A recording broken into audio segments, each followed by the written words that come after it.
यह कहानी किसी चमकते हुए ऑडिटोरियम या आलीशान ऑफिस से नहीं, बल्कि शहर के उस सबसे गंदे डंपिंग यार्ड से शुरू होती है, जहां हर बेकार चीज को अपनी आखिरी मंजिल मिलती है। सूरज नाम का वह लड़का, जिसकी पीठ पर एक बड़ा सा बोरा था, केवल प्लास्टिक की बोतलें नहीं बटोरता था, बल्कि वह उन फटी पुरानी किताबों को भी चुनता था जिन्हें दुनिया कचरा समझकर फेंक चुकी थी। सूरज का पूरा दिन बदबू और मक्खियों के बीच बीतता, पर उसकी आंखों में वह चमक थी जो किसी बड़े विश्वविद्यालय के छात्र में भी शायद ही मिले। उसके लिए कूड़ा केवल पेट भरने का साधन नहीं था, बल्कि वह उस ज्ञान की खदान थी जहां से उसने बिना किसी गुरु के गणित और कोडिंग के जटिल सिद्धांत सीख लिए थे। शहर के बीचों बीच स्थित रॉयल टेक टावर में उस दिन सन्नाटा पसरा था, क्योंकि कंपनी का सबसे बड़ा 50 लाख का प्रोजेक्ट एक तकनीकी पहेली, कोडिंग ग्लिच, में फंस गया था। देश के सबसे नामी सॉफ्टवेयर इंजीनियरों के पसीने छूट रहे थे, पर वह सर्वर रूम का ताला खुलने का नाम नहीं ले रहा था। कंपनी के मालिक मिस्टर खन्ना ने घोषणा की थी कि जो भी इस लॉजिक एरर को अगले 1 घंटे में सुलझा देगा, उसे 50 लाख का नकद पुरस्कार और कंपनी में पार्टनरशिप मिलेगी। हॉल में बड़े बड़े लैपटॉप और मशीनों की गूंज थी, पर दिमागों में सन्नाटा था, क्योंकि वह समस्या किसी किताब में नहीं, बल्कि एक आउट ऑफ बॉक्स लॉजिक की मांग कर रही थी। ठीक उसी समय सूरज उसी टावर के पिछले गेट पर कूड़ा बीनने पहुंचा था, और सुरक्षा गार्डों की नजर बचाकर वह गलती से उस बड़ी स्क्रीन वाले हॉल के पास पहुंच गया। सूरज ने खिड़की के शीशे से उस विशालकाय स्क्रीन पर चल रहे कोड को देखा, जिसे सुलझाने में बड़े बड़े महारथी फेल हो रहे थे। उसकी आंखों ने तुरंत वह छोटी सी गलती पकड़ ली जो उन चश्मा पहने इंजीनियरों को दिखाई नहीं दे रही थी। वह अपनी फटी कमीज और गंदे हाथों के साथ वहीं रुक गया और कोड की लाइनों को हवा में उंगलियों से जोड़ने लगा। उसे पता भी नहीं चला कि कब वह उस आलीशान हॉल की दहलीज को पार कर अंदर की ओर बढ़ाया था। जैसे ही सूरज ने उस मुख्य टर्मिनल की ओर हाथ बढ़ाया, सुरक्षा गार्डों ने उसे गर्दन से पकड़ लिया और अपमानित करते हुए फर्श पर पटक दिया। ए भिखारी, तेरी हिम्मत कैसे हुई यहाँ आने की? अपनी औकात देख और यहाँ से दफा हो जा। गार्ड की दहाड़ ने सबका ध्यान खींच लिया। सूरज गिड़गिड़ाकर बोला, साहब, वो जो 7वीं लाइन में सेमीकोलन के बाद आपने नल फंक्शन छोड़ा है, वही असली गड़बड़ है। इंजीनियरों ने हंसते हुए उसका मजाक उड़ाया। देखो भाई, अब ये कूड़ा बीने वाला हमें कोडिंग सिखाएगा। मिस्टर खन्ना ने गार्ड को आदेश दिया कि इस गंदगी को तुरंत बिल्डिंग के बाहर फेंक दिया जाए। सूरज को धक्के मारकर बाहर निकाल दिया गया और वह सीढ़ियों पर गिर पड़ा, जिससे उसके बोरे की सारी रद्दी सड़क पर बिखर गई।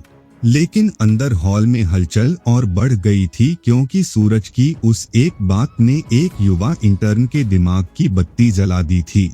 इंटर्न ने दबे पांव टर्मिनल के पास जाकर वही बदलाव किया जो सूरज ने चिल्लाकर कहा था, और चमत्कार हो गया।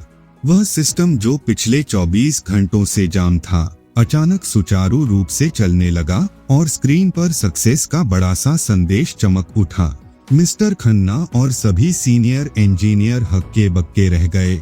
उस 50 लाख के सवाल का जवाब वाकई उसी कूड़ा बीनने वाले के पास था।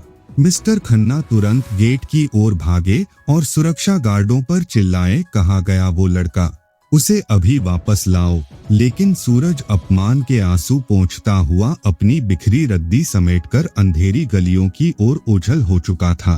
खन्ना ने पूरी टीम को शहर के हर कोने में उस लड़के को ढूंढने के लिए लगा दिया, क्योंकि उन्हें अपनी गलती का एहसास हो चुका था।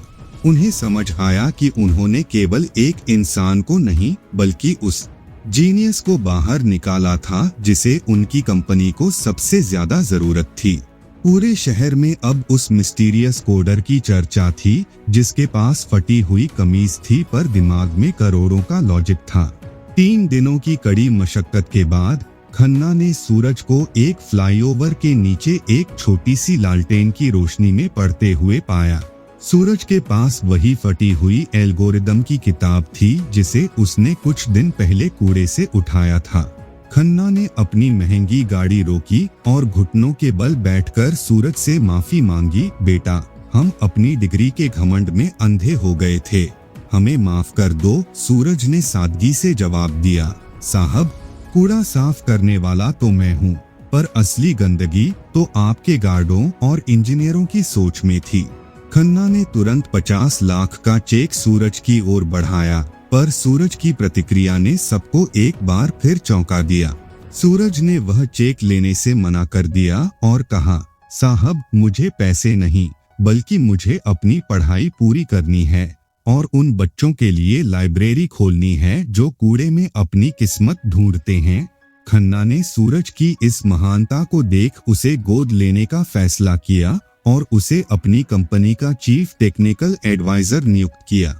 वह लड़का जिसे 3 दिन पहले बिल्डिंग से बाहर धकेला गया था, आज उसी बिल्डिंग की सबसे ऊंची मंजिल पर बैठ रहा था। उसकी चतुराई ने न केवल एक कंपनी को बचाया, बल्कि समाज को यह सबक दिया कि हीरे अक्सर कोयले की खदानों में ही पाए जाते हैं। सूरज का पहला प्रोजेक्ट था एक ऐसा ऐप बनाना जो कूड़ा बीनने वाले बच्चों को मुफ्त ऑनलाइन शिक्षा और रोजगार के अवसर प्रदान कर सके। उसने अपनी 50 लाख की राशि से एक स्मार्ट स्लम लाइब्रेरी बनवाई जहां रद्दी किताबों को फिर से जीवित किया जाता था। अब सूरज फटे कपड़ों में नहीं, बल्कि सूट बूट में था, पर आज भी वह शाम को उसी डंपिंग यार्ड में जाता था ताकि किसी और टैलेंट को कचरे में दबने से बचा सके। मिस्टर खन्ना अक्सर कहते थे, हमारी डिग्री केवल कागज का टुकड़ा है, असली शिक्षा तो वह है जो सूरज की तरह मुश्किलों को भी अवसर बना दे। वह सुरक्षा गार्ड जो कभी सूरज पर चिल्लाया था, आज सूरज के केबिन के बाहर सबसे अधिक आदर के साथ सलाम ठोकता था। सूरज ने कभी किसी से बदला नहीं लिया, बल्कि अपनी सफलता से सबका मुंह बंद कर दिया, जो कि सबसे बड़ा प्रतिशोध है। उसकी कहानी अब देश के हर स्टार्टअप और कॉलेज के लिए एक केस स्टडी बन चुकी थी। उसने साबित कर दिया कि दिमाग की कोई जाति या आर्थिक स्थिति नहीं होती, वह केवल मेहनत की भाषा समझता है। कूड़ा बीनने वाला सुपरस्टार यह अब एक उपनाम बन चुका था जो प्रेरणा का दूसरा नाम था। इस महागाथा का सबसे सुंदर मोड़ तब आया जब सूरज को राष्ट्रपति के हाथों युवा वैज्ञानिक का पुरस्कार दिया गया। उस समय उसने स्टेज पर वही पुराना बोरा रखा जो वह कूड़ा बीनते समय इस्तेमाल करता था, ताकि दुनिया को याद रहे कि उसकी शुरुआत कहां से हुई थी। उसने अपनी स्पीच में कहा, शिक्षा वह चाबी है जो महलों के दरवाजे भी खोल देती है, बशर्ते आपके पास उसे तराशने का धैर्य हो। तालियों की गूंज ने उस अपमान के हर निशान को धो दिया था जो कभी उसे सीढ़ियों पर मिला था। सूरज अब केवल एक व्यक्ति नहीं, बल्कि एक क्रांति बन चुका था। खन्ना की कंपनी का टर्नओवर अब करोड़ों से अरबों में पहुंच चुका था, जिसका पूरा श्रेय सूरज के उस यूनिक लॉजिक को जाता था। लेकिन सूरज आज भी अपनी झोपड़ी वाले दोस्तों को नहीं भूला था। उसने उन सब के लिए एक पक्की कॉलोनी बनवाई और उनके बच्चों की जिम्मेदारी उठाई। उसने यह स्पष्ट कर दिया कि सफलता का असली आनंद तब है जब आप अपने साथ दूसरों को भी ऊपर उठा सकें।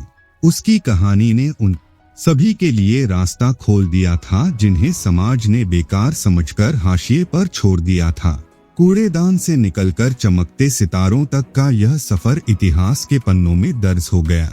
समय बीतता गया और वह टावर अब सूरज नॉलेज सेंटर के नाम से जाना जाने लगा, जहां किसी को भी उसके कपड़ों के आधार पर अंदर आने से नहीं रोका जाता था।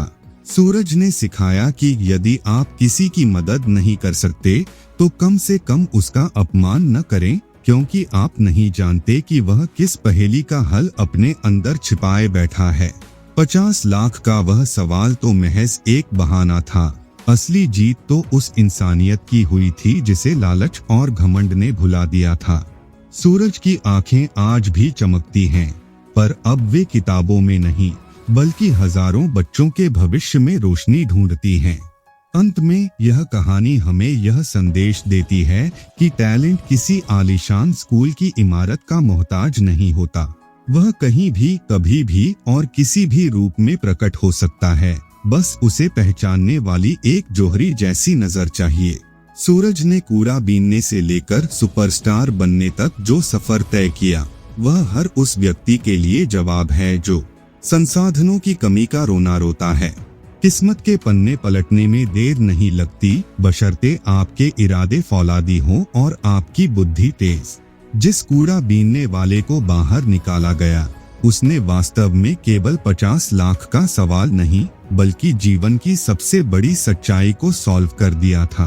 अंतिम अध्याय में सूरज की वह पुरानी रद्दी की किताब आज भी उसके ऑफिस में सोने के फ्रेम में मढ़ी रखी है। वह किताब उसे याद दिलाती है कि अपमान ही वह आग है जो आपको कुंदन बनाती है। जिसने सहा वही चमक उठा, यह अब उस बिल्डिंग का मुख्य मंत्र बन गया था। सूरज की मुस्कान में अब वह सुकून था जो केवल अपनी मेहनत से अपनी दुनिया बदलने के बाद आता है। यह महागाथा हमें प्रेरित करती है कि कभी किसी को कम मत आंको, क्योंकि हर कचरे के ढेर के नीचे एक हीरा छिपा हो सकता है। समाप्त।